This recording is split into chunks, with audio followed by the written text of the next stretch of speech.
Destination Uri. Keep it on. We're back in moments. Yeah, how are you? It's Destination Uri, the morning program, reaching out all across the planet today.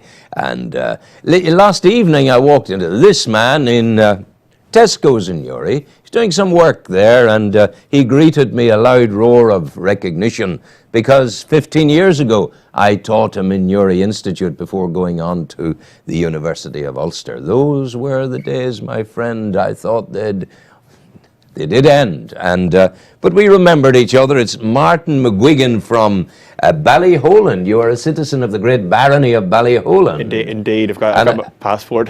Indeed, and a songwriter that writes all his own stuff. And this is one of the latest he has written. So pray silence for Ballyholen's man of music, Martin McGuigan, singing for you now his own composition of Snakes and Ladders. 1, 2, 3, 4. General practitioner, chief constable in the local parish. All have a chuckle at poor old Harry Christian, say it in a whisper. It's an amic blister. Well, I'm blaming your sister, even though it's still miss her. It's a little bit sinister since you said you just kissed her. Now you're the big man down the pub. You've done nothing but this. A general loose flow. Oh, Frank Clark, Kent and Clark Gable. The liquid lament over some nubile miss unstable. Roots of fable, like a Tower of Babel. Now unto label, but over the pool table. Well, the whiskey flowed and the band was set. Blitzkrieg's just back from Tibet. He's done his bird with epaulets. Fulfill your handshake, sent on his way, soon to be consigned to society's grave. Is it a mission, or is it a mission? Who might say I'm gonna be a star? Well, I'm propping up the bar, fallen angel, a suave Dave Angel. We'll slip the hand like Wi-Fi man, waits a 5-finger discount contraband, losing social inhibitions. We team it into stellar missions, stoic ambitions that's laced with latent ammunition, social conditioning that keeps us all indoctrinated. By a solipsistic spirit, puts me to sleep with this indoctrination.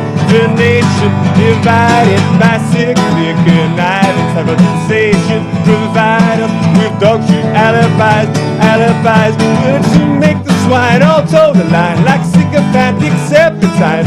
We'll forget come closing time, just our intellects being tranquilized. So let's put flowers in your gun. Forget about your young, forget about your young and the boys on the run. Sing now la la, la la la la la la.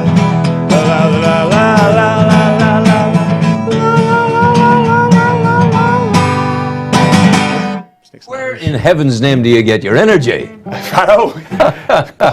Doing marathons, you know. Yeah, that is huge stuff. But I mean, tell us the story of that. I was so absorbed by the musical noise, so to speak. I wasn't able to define this. It's kind of a dreamer at the bar, planning what he wants to be, and it's all a fable. It's all a fable. It's like the Tower of Babel, like the Tower of Babel, baby. And it's all like sort of maybe a bit of grandiosity involved there, you know. That's a good one. With a little bit of, you know, I think inherently, innately, he believes, but is he going to do anything about it? Is he going to leave his comfort zone and do anything about it? You know, it's kind of autobiographical almost. It maybe is, you know. Yeah, because you always wanted to go into music and go to the top and do great things. You're doing that at the moment. Well, am I going to leave my comfort zone of you know, my mates and, you know, the five-a-side on a Thursday night and you know, little things like that. So when did you write this one? What was the inspiration for it? Well, you know, as I said, you know, that great philosopher Antoine Artaud, he said that, you know, you don't literally write to escape something, and I think, you know, a lot of artists are dreamers, you know, and you know, not maybe to escape any hell or anything like that, but just to escape because they're intrigued about what the other is. I think any sort of artistic mind sort of, so I think maybe it's just It is a bit of ambition, of wanting to give it a go. Yeah. And Where do you do your writing? Have you a special garret somewhere, a little cave you go to, your own place? Pizza boxes, bookie slips. You write them down as you go. Usually bookie slips, and you get boys in baseball caps going, "What are you using them big words for?" Okay. Yeah. Now, one of your earlier ones, yes, that was a recent one. That was a recent one, yeah. Where are you going to take me now? Actually, this one's, actually was thinking I was coming into this one's Scratching for a Dime. Sorry for the cliche. Scratching for a Dime. First song I ever wrote. And, but I actually wrote this. It's all right, because I've heard, buddy, can you spare a dime? But the notion of scratching for a dime takes it to another dimension. Maybe, but the reason you're scratching with your begging. You're scratching, you're begging out of desperation, maybe. And well, the reason I played it was because I actually wrote it when I was in your immediate class, and I knew 20 years ago, 15 years ago. I was such a rudimentary guitarist then. Wow. I literally knew. I think I knew about 4 chords, and I used them all in this. Well, listen, you're flying there with that. That thing takes a life of its own on your lap. You know. Thanks very much. It's It's very good. So this is Scratching for a Dime. Scratching for a Dime, and it's written at the back of my class, 15 or 20 years ago. When I should have been listening, Oh, you listened well. You're the exemplar of good listening.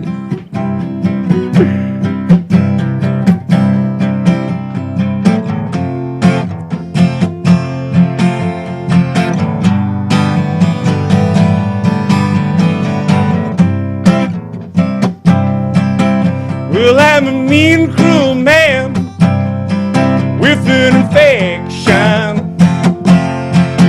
Or is it just I've got no time for the pretentious?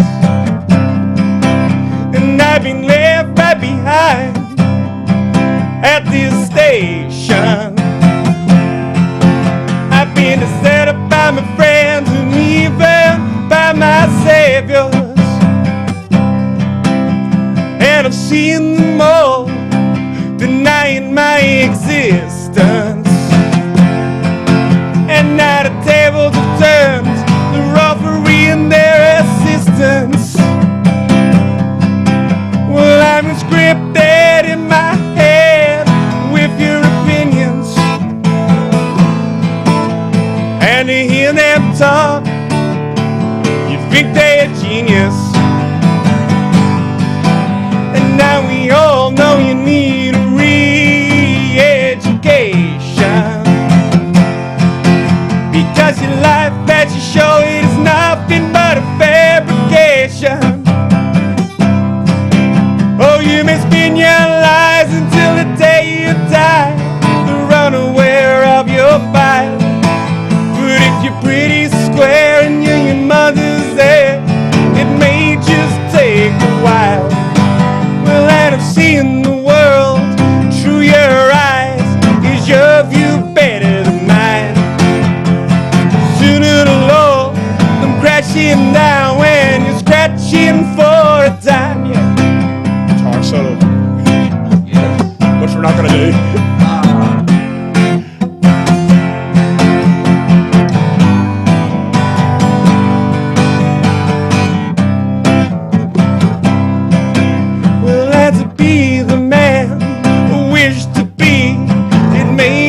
Take a while. Will it be worth the wait, or will you lie into your mind? Will you be baptized with his pretty eyes and a mind that's a waste of time? Will it be all worth the hate when you've been scratching for a time, scratching for a time? You've been out of your mind. Scratching for a dime with your alibis with serpentines. You're scratching for a time. You're scratching for a time. You're scratching for a time.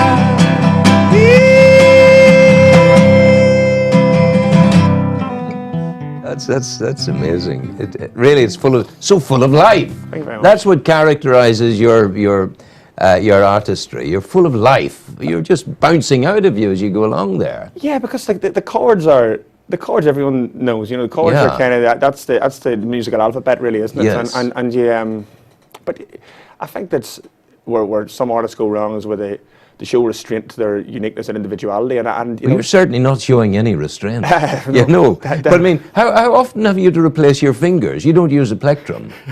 I forgot one. You're going just huge, a huge style. The prosthesis department in the yeah, Daisy Hill is regularly new called fingers, for. please. Yeah. Listen, hold that thought because we're taking a break to go to adverts, and then we're back with you in 5 minutes' time. You've reached your destination. Go!